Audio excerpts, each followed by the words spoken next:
Et tu fais quoi là? Attends, je me mets dans la peau du personnage. Today for the Bitcoin price with Maxime 15.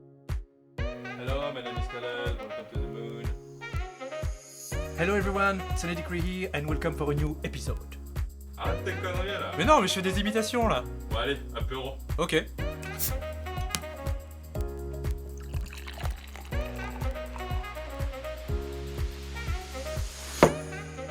Today for the Kryptonians. Ta gueule. Ah ok, bon c'est bon. Salut les Kryptoniens, ça va? C'est Jorel en direct de Shanghai.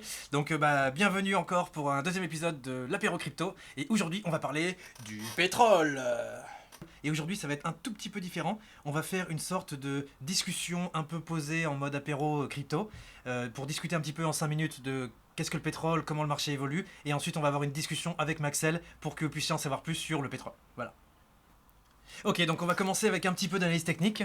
Donc du coup, alors ce que j'ai fait, c'est que on va commencer vraiment par le basique du basique en mode chartiste.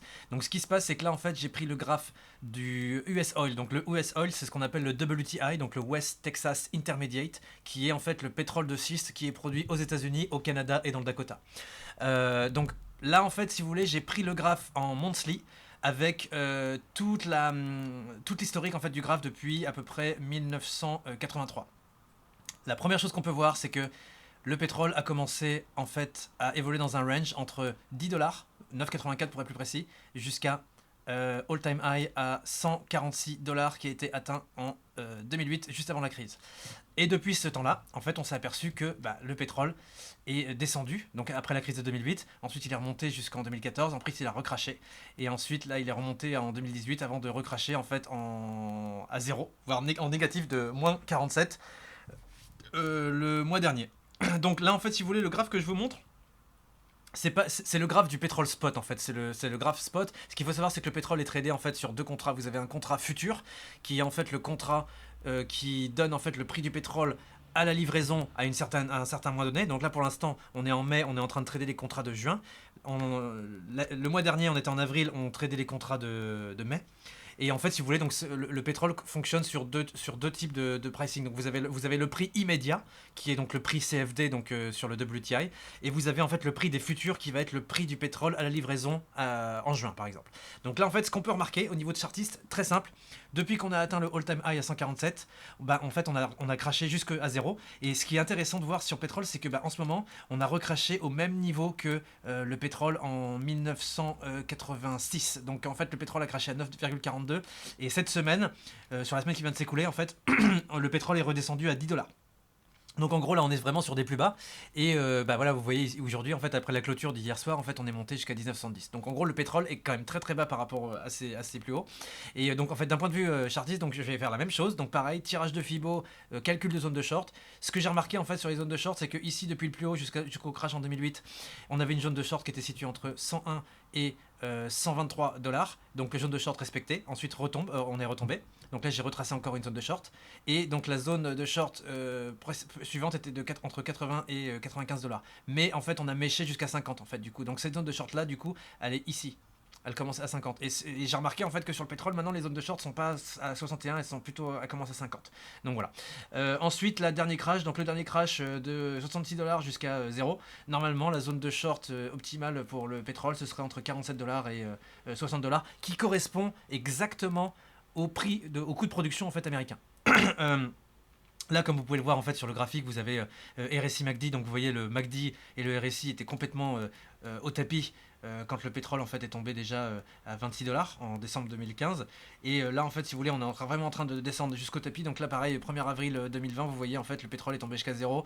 Et là, du coup, voilà, on est en descente. Donc en gros, on est vraiment là sur des plus bas sur le pétrole. Et ce qui est intéressant de savoir, c'est que le pétrole en fait est vraiment très corrélé à l'analyse fondamentale qu'il y a derrière. Donc je vais vous expliquer un petit peu. Au niveau du pétrole, qu'est-ce qui s'est passé? En fait, là on parle de charts, mais on va parler d'autre chose. En fait, si vous voulez, ce qui est intéressant sur le pétrole, c'est que, en fait, pourquoi le pétrole est descendu aussi bas? En fait, l'explication est très simple. Ce qui s'est passé cette année, c'est que vous aviez en fait une guerre commerciale entre la Russie et l'Arabie Saoudite et les États-Unis. Ce qui se passe, c'est qu'en fait, les États-Unis sont le plus gros producteur de pétrole au monde maintenant, avec l'exploration du gaz de schiste. Et en fait, ce qui s'est passé, c'est que les États-Unis n'étaient pas vraiment, ne suivaient pas forcément les règles de l'OPEP. Donc en gros, ce qui s'est passé, c'est que les États-Unis, eux, augmentaient leur production, gagnaient des parts de marché, pendant que les autres pays du cartel de l'OPEP descendaient leur quota. Et donc ce qui s'est passé, c'est que les États-Unis en fait inondaient le marché avec des barils pas chers, alors que l'Arabie Saoudite et la Russie en fait s'étaient mis d'accord pour mettre un quota sur la production. Ce qu'il faut savoir, c'est qu'aux États-Unis, vous avez des règles antitrust qui encadrent les prix de vente du pétrole. Et en fait, si vous voulez, d'après les règles antitrust états-uniennes, les États-Unis n'ont pas le droit de se mettre d'accord sur les prix. Donc il n'y a pas le droit d'avoir une entente sur les prix. Et vous n'avez pas le droit en fait d'ajuster les quotas en fonction du marché. Donc ce qui s'est passé, c'est que les États-Unis eux ont envoyé du pétrole partout. Ensuite, l'Arabie Saoudite et la Russie, eux, se sont dit ok, le coût de production en Arabie Saoudite et en Russie, c'est à peu près 8-9 dollars le baril. Aux États-Unis, c'est à peu près 60 dollars du baril. Donc en gros, ce qui s'est passé, c'est qu'il y a eu un meeting de l'OPEP qui s'est passé en mars et qui a complètement foiré. Et au terme de ce meeting-là, en fait, si vous voulez, l'OPEC a été potentiellement dissoute. Et l'Arabie Saoudite et la Russie ont commencé à se livrer une guerre commerciale, une guerre des prix sans merci sur le pétrole afin de garder leur part de marché et d'inonder le pétrole avec un prix du baril à bas prix. Et ce qui s'est passé, c'est qu'en même temps, vous avez eu le Covid-19 en mars-avril 2020 qui en fait a cassé la demande, a réduit la demande en fait d'à peu près 30% de la demande de production mondiale, sauf que l'Arabie Saoudite et la Russie ont produit dans le même temps la quantité la plus énorme de pétrole jamais produite depuis le début du commerce du pétrole. Donc qu'est-ce qui s'est passé ? Ça a produit en fait une explosion des réserves de pétrole et du stockage. Et en gros, si vous voulez, ça a poussé les prix vers le bas jusqu'à arriver la semaine dernière à zéro, où le pétrole est même rentré en négatif en fait à moins 40 sur les contrats futurs en fait de mai 2020. Donc en gros, là ce qui se passe, c'est qu'on a un pétrole qui est complètement au tapis, on a le coronavirus, l'épidémie est toujours en fait bat son plein, vous avez 4 milliards de personnes qui sont en lockdown dans le monde, et ce qui se passe en fait, c'est que vous avez des réserves de pétrole qui sont énormes, vous avez tous les stockages qui sont complètement pleins, vous avez des super tankers qui sont stationnés dans tous les pays du monde et qui peuvent pas accoster parce qu'ils peuvent pas décharger leur pétrole. Et en gros, la résultante de ça, c'est que les prix du pétrole vont, à mon avis, vont rester bas pendant un certain temps jusqu'à ce que le marché puisse récupérer, ou alors que la production soit soit coupée vraiment de manière drastique. Voilà. Donc ça, c'est pour la petite analyse sur le pétrole en 2 secondes. Et ensuite, on va passer en fait un petit peu sur la discussion pour discuter vraiment de l'analyse fondamentale. Qu'est-ce qui se passe sur le pétrole, quelles sont les zones à vérifier, qu'est-ce qu'il faudrait faire sur le pétrole pour investir, quelles sont les recommandations qu'on aurait pour vous. Et puis voilà, après on va discuter tranquillement autour d'une bière. Voilà. On est une chaîne crypto à la base, on parle beaucoup de trading et je voulais savoir, toi, entre trader le pétrole et trader les cryptos, c'est quoi la plus grosse différence ? À mon avis, c'est la vitesse. Ouais. En fait, au niveau du pétrole, ce qui se passe, c'est que le pétrole est par définition moins volatile qu'une crypto. Parce que vous avez des mouvements en fait de quelques centimes qui sont faits toutes les minutes, toutes les 2 minutes. Donc c'est vrai que quand tu commences à trader les cryptos à levier x100 sur le BTC, qui fait un peu les montagnes russes, et que tu continues à faire du trading en fait sur le pétrole à levier x10 ou x20, avec un truc qui bouge de 1 centime toutes les secondes, c'est vrai que c'est assez intéressant au niveau du trading parce que c'est plus facile en fait. Alors après, par contre, sur le pétrole, ce que j'ai remarqué, c'est qu'à la base, par définition, le pétrole n'est pas forcément un actif volatile. Par contre, il y a 2 semaines, le pétrole était beaucoup plus volatile qu'une crypto. C'est-à-dire que la semaine dernière, je sais pas si tu te rappelles, fin avril, Ouais. on a eu le pétrole qui perdait 40% en une journée, qui prenait 30% en une journée. Donc en fait, le pétrole par définition n'est pas un actif volatile. Par contre, ces temps-ci, c'est vrai qu'il y a énormément de volatilité qui est beaucoup plus développée que sur les cryptos. Pour moi, trader le pétrole, c'est un excellent moyen pour accumuler de la crypto ou pour accumuler en fait de la richesse, parce que trader le pétrole, c'est beaucoup plus normé, c'est beaucoup plus facile que de trader en fait des cryptos pour moi. D'accord, mais tu traites sur quoi du coup ? Alors en fait, moi sur le pétrole, je le traite sur Quantfury. Donc Quantfury, c'est une app mobile qui en fait est une app qui est sur le téléphone, qui est commission free, et en gros ça permet en fait de trader les contrats futurs sur le pétrole tous les mois. D'accord. L'avantage, c'est que tu peux trader le pétrole avec des cryptos. Donc moi, si tu veux, au niveau de mon endgame pour l'instant, c'est d'accumuler un maximum d'Ethereum possible. Donc ce que je fais, c'est que je dépose de l'Ethereum sur le Quantfury, je trade le pétrole avec mon Ethereum, et en fait l'avantage c'est que les profits sont exprimés en USD et reconvertis en Ethereum derrière pour pouvoir justement augmenter mon bag en Ethereum. Ok. Et là, c'est quoi ta vision là, pour le pétrole sur les semaines à venir? Alors en fait, à mon avis, pour le pétrole, d'après ce que j'ai vu, on a touché le fond. Alors on a touché le fond, on a même crevé le plancher, on est arrivé aux égouts au 10e sous-sol, hein, tu vois. Parce qu'en fait la semaine dernière on est quand même descendu en négatif à moins 47. Ouais. Derrière immédiatement, donc ça c'est ce qui s'est passé parce qu'il y avait un phénomène en fait de contango en fait. Le contango sur le pétrole, si tu veux, c'est un phénomène durant lequel le prix immédiat du pétrole est beaucoup plus bas que le prix des futurs. D'accord. C'est-à-dire qu'en fait on avait des futurs qui étaient à un prix d'environ 10-15 dollars et on avait en fait le prix immédiat du pétrole qui était à moins 47. C'est-à-dire que le pétrole était en négatif et il y avait tellement de pétrole dans les zones de stockage que les producteurs étaient obligés de donner de l'argent aux acheteurs pour que les acheteurs puissent ramasser le pétrole qu'il y avait à récupérer. D'accord. Et donc en gros ce qui se passe c'est que le all-time low depuis 1983-1984 il est autour de 10 dollars. Et ce que j'ai remarqué c'est qu'autour de 10 dollars tu as une énorme résistance, un énorme support qui est difficile à casser. On l'a cassé qu'une seule fois, Ouais. et pourtant on a dû s'y reprendre quand même pas mal de fois. Il y a beaucoup de bears en fait sur le marché. Mais à mon avis, le dernier plus bas qui a été enregistré sur le pétrole c'était 10 dollars. Et je pense qu'à mon avis on n'arrivera pas à casser 10 dollars parce que la dernière fois qu'on a fait ça sur les deux derniers supports, on est tombé à 10 dollars. Derrière on a rebondi à 17 et avant-hier ou hier, je sais plus, on était retombé à 10 dollars. Non, c'était le 28 avril. On est retombé à 10 dollars, 10 dollars 15. Ouais. Et là, en fait, on vient de remonter jusqu'à 20 dollars. Donc, à mon avis, je pense que le ultimate bottom sur le pétrole, c'est 10 dollars. Mais Et, ouais, ouais. vas-y. Ouais, et aussi, ce qu'il faut savoir, c'est que maintenant, le pétrole ne redescendra plus en négatif. Parce que vous avez en fait pas mal de mesures qui ont été prises par les vendeurs de pétrole ou les producteurs de pétrole qui, en fait, dans leurs contrats futurs ou dans des contrats de livraison avec les clients, interdisent la vente aux clients quand le pétrole est en dessous de 0 $. Donc en gros ça veut dire que le plus bas que le pétrole peut descendre maintenant c'est 0. Ok. Bon, ça laisse de la marge là, on est encore à 19,7 en ce moment. Et Ouais. je pense qu'on a tous vu, enfin tous les deux en tout cas, on a vu la carte du monde avec tous les tankers là, qui sont complètement full et qui attendent sur la mer. Ouais. À ton avis, on va pas arriver à. Comment dire, avec ce manque de stockage qui arrive, est-ce que ça va pas faire baisser le prix du pétrole en dessous de 10 dollars justement? Alors en fait c'est difficile à dire. Moi ce que j'ai remarqué c'est que la situation de panique qui a eu lieu sur le pétrole à cause de ces problèmes de stockage et ce genre de choses, en fait elle a été directement retranscrite dans les marchés quand il y a eu ce extrême sell-off jusqu'à moins 47 dollars. Souvent ce qui se passe c'est que le marché va anticiper les événements qui se passent. C'est-à-dire qu'en fait souvent la bourse et les cours vont réagir avant que le problème se passe. À mon avis, je pense que là, le sell-off jusqu'à moins 47 dollars, c'est quelque chose qu'on verra pas dans l'immédiat, sauf si la situation devient de pire en pire. Ce qu'il faut savoir, c'est que maintenant, on est le 2 mai, et depuis la semaine dernière, en fait, vous avez déjà 10 millions de barils en moins qui sont produits par jour sur le marché. Avant, on n'avait pas ça. C'est-à-dire que le fondamental était quand même complètement dégueulasse, en fait, dans le sens où vous aviez en fait l'Arabie Saoudite et la Russie qui produisaient comme des fous. Alors que là, en fait, l'OPEC s'est mis d'accord pour couper 9,7 millions de barils. Et en plus, ce qui se passe, c'est qu'aux États-Unis, vous avez des compagnies pétrolières qui commencent à faire faillite, qui commencent à arrêter de driller, qui commencent à arrêter la production. Et donc, en fait, vous avez non seulement la réduction de production qui a été votée par l'OPEC, mais en plus, vous avez les réductions de production qui sont générées par le manque de la demande et qui forcent en fait les compagnies à baisser leur production. Ouais. Donc, à mon avis, je pense qu'au niveau fondamental, le fondamental, en fait, c'est assez amélioré au niveau de la production. Maintenant, le gros problème qu'il y a, c'est est-ce qu'on va pouvoir étendre les capacités de stockage au-delà de la capacité de stockage maximale dans le monde. D'accord. Sachant que d'après les rapports qui sont sur le marché, la capacité mondiale de pétrole est autour de 1 milliard de barils. D'accord. Et ce qu'il faut savoir, c'est que la production mondiale de pétrole est d'environ 100 millions de barils. D'accord. Ok. Par Donc, jour. Ouais, 100 millions de barils par jour. Donc ça, c'est la production totale. Ok. D'accord. Ce qu'il faut savoir, c'est que la demande mondiale de pétrole, en ce moment, elle est autour de 70 millions de barils. Ouais. Ça veut dire que tous les mois, tu as à peu près 30 millions de barils en excédent qui sont créés par jour. Ouais. Ça, c'était avant le 1er mai.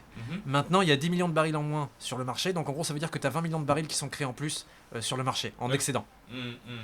Et en plus, étant donné qu'il y a le lockdown du coronavirus, donc il y a 50% des avions qui volent pas, il y a les gens qui prennent pas leur voiture parce qu'ils peuvent pas bouger de chez eux, et vous avez tous les camions, enfin tout est arrêté en fait au niveau du lockdown.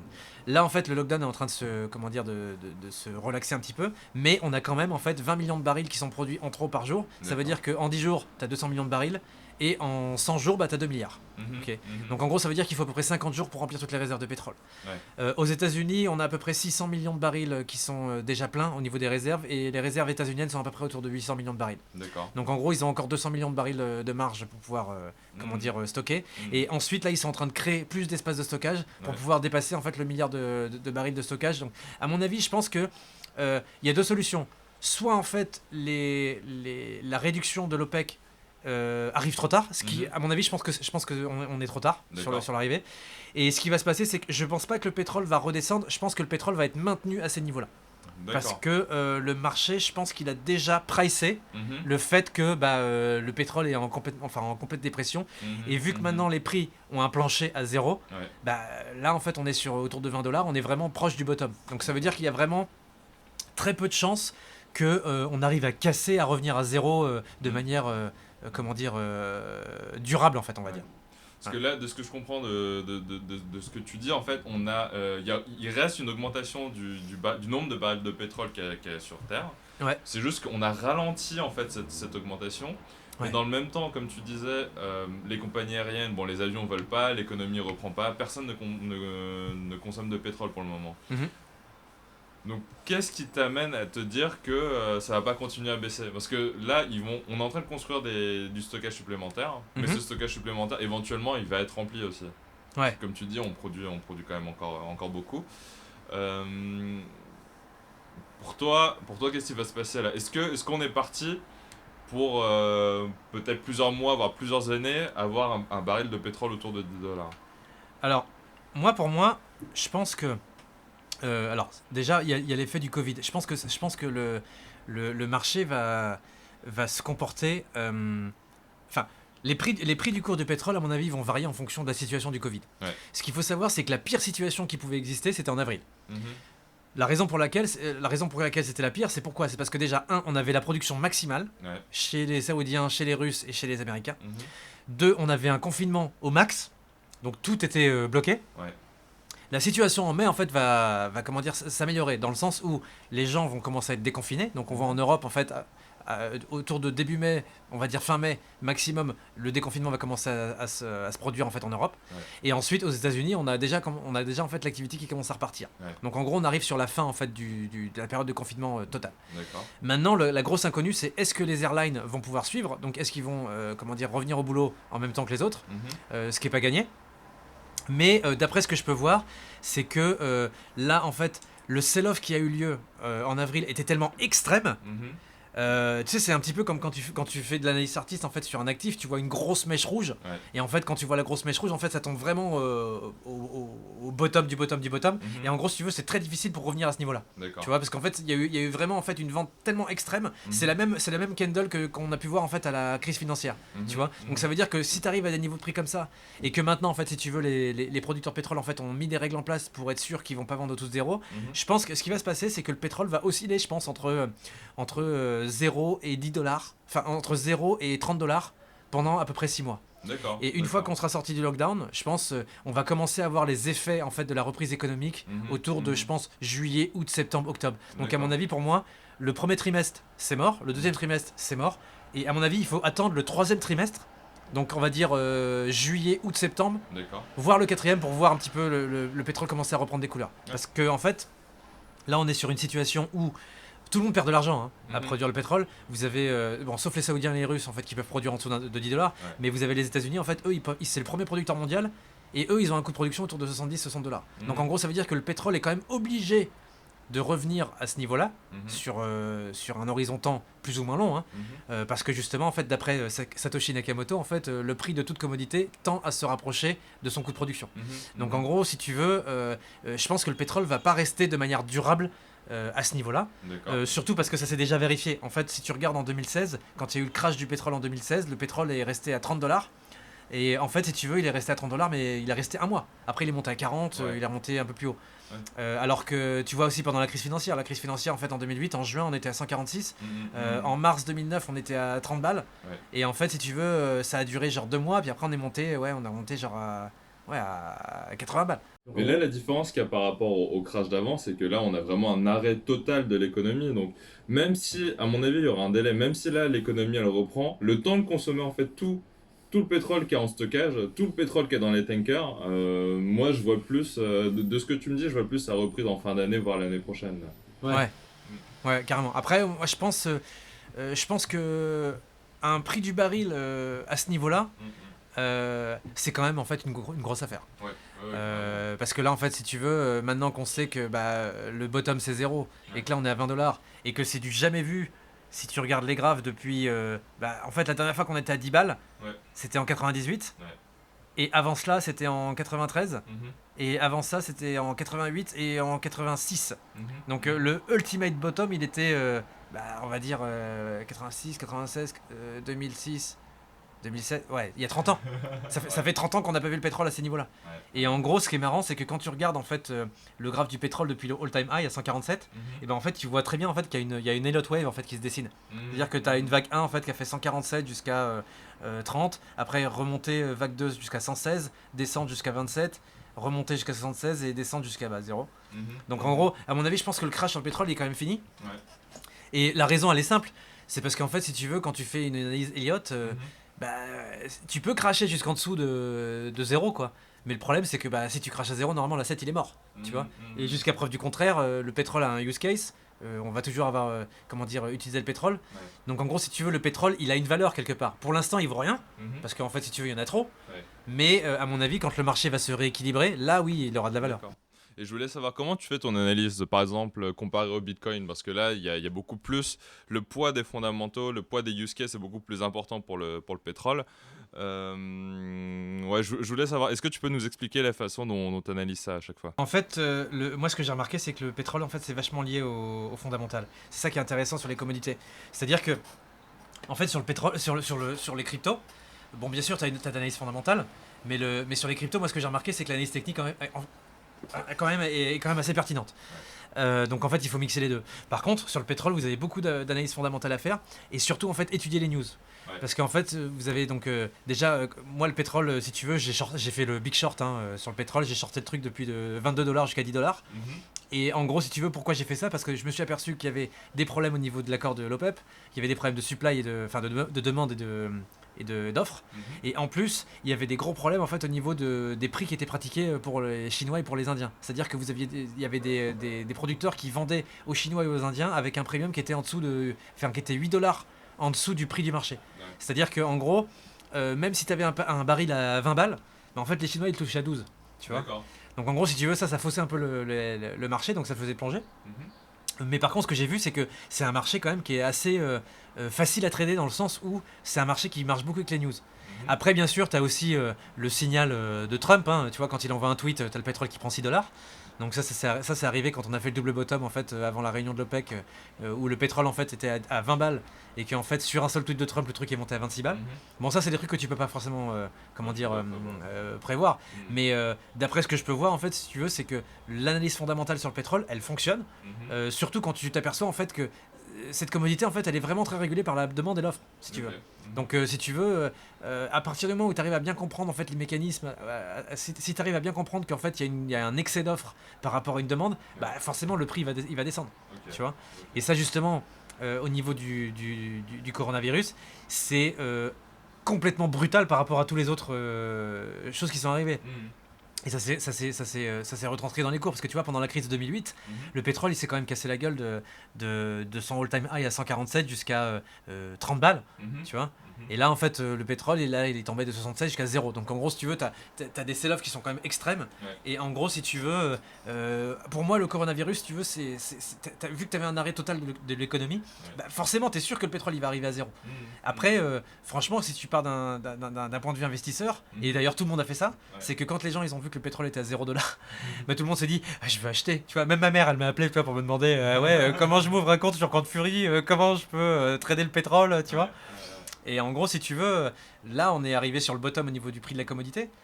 Par contre, ce qui est intéressant, c'est que le prix des pétrolières n'a pas atteint le bottom.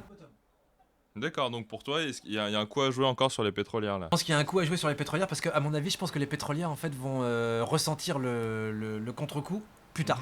D'accord. Parce que là, si tu veux, en fait, il y a eu un choc de la demande. Sauf que si tu veux, sur les pétrolières, le problème c'est que ça va impacter leur cash flow, mais sur une durée très longue. C'est-à-dire qu'en fait, là, aujourd'hui, on a le pétrole qui est sur un baril, avec un prix du baril en dessous de 20 balles. Ouais.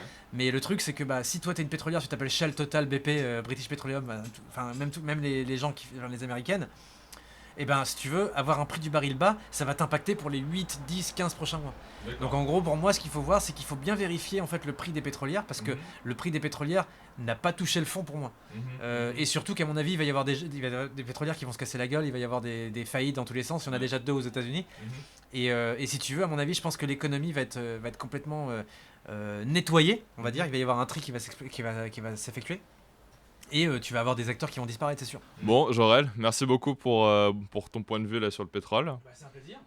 Et puis, allez, tu sac. Ok, allez, c'est parti. Et voilà, c'est déjà fini pour aujourd'hui. Alors n'hésitez pas en fait à nous laisser un petit pouce bleu. N'hésitez pas aussi à vous abonner à la chaîne, à cliquer sur la petite cloche afin de recevoir les notifications pour les nouvelles vidéos de la semaine prochaine. Et surtout, n'hésitez pas à nous laisser des commentaires dans la section qui est en dessous de la vidéo afin de nous dire quelle halte vous voulez qu'on traite toutes les semaines. Parce qu'on va faire une analyse technique sur les haltes qui sont sélectionnées par la communauté toutes les semaines. À partir de la semaine prochaine, on va faire 2 vidéos par semaine. Donc tous les samedis, on aura l'hebdo crypto. Et le mercredi, on va traiter un sujet bien précis qui nous aura été demandé par la communauté. En parlant de communauté, justement, on a un groupe WeChat sur lequel vous pouvez vous abonner et dont le QR code va apparaître ici. Non, là. Donc voilà. Donc écoutez, merci beaucoup et puis on se voit samedi prochain pour le nouvel hebdo crypto et d'ici là, prenez soin de vous et don't get wrecked. Bon, c'est l'heure de l'apéro là. Ah ouais? Je vais faire une sieste moi. Alors la vache, tu veux de l'éther?